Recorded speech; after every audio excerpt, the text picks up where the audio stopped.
आज आपण बनवणार आहोत काळा मसाला। ह्याच्यासाठी मी हे साहित्य घेतलेले आहे। धने, अख्खे धने घेतलेले आहे आणि नारळ असे काप करून घेतलेले आहेत आणि या ठिकाणी कांदा पण असेच काप करून घेतलेले आहेत, हिरवी मिरची, लसूण आणि थोडंसं अद्रक घेतलेले आहे आणि हिरवी धना घेतली, कोथिंबीर। आणि आता आपण हे सर्व भाजून घेणार आहोत। त्यासाठी थोडंसं तेल आणि त्याच्यामध्ये अख्खे धने आहे ते थोडेसे भाजून घेणार आहे। हा मसाला सर्वसाधारण सर्वच काळ्या भाज्यांना चालतो, खूप छान होतो। असा छान भाजायचं आहे। खोबरं भाजून घ्यायचं आहे।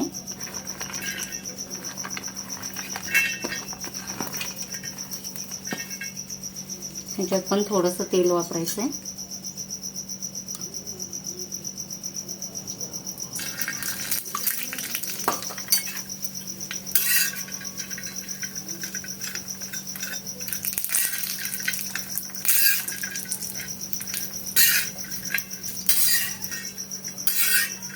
छान आता लालसर असं भाजून झालेलं आहे आपलं खोबरं।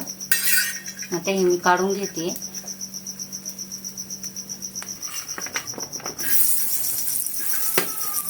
आता कांदा भाजून घ्यायचा आहे। कांदा पण असा लालसर भाजून घ्यायचा आहे।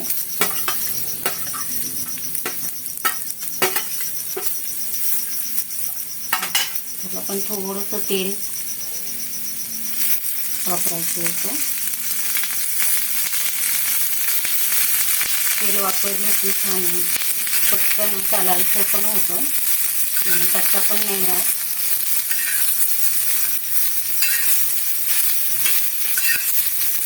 आणि हे सर्व साहित्य भाजण्यासाठी दोन्ही पण खूप सुंदर येणार आहे।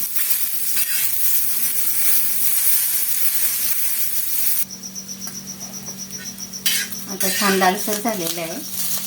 आता आपण ह्याच्यामध्ये हिरवी मिरची त्याच्याबरोबर लसूण थोडंसं भाजायचं हलकासा आणि अद्रक घेतलेले, अद्रक पण थोडंसं टाकते मी। राहिलेलं सर्व साहित्य थोडंसं गरम करायचं।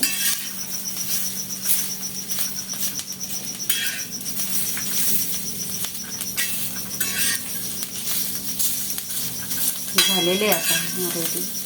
कांदा पण फ्राय झालाय आणि मिरची पण कच्चटपणा आता निघून गेलेला आहे।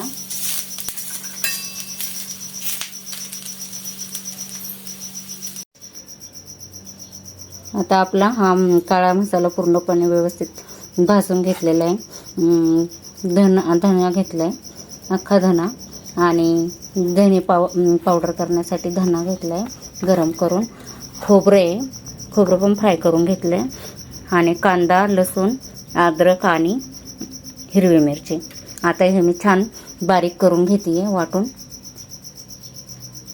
ह्याच्यासाठी आपण यूज करू शकतो ह्याचा। खूप छान वास पण येतोय आणि रंग पण खूप छान आलेला आहे।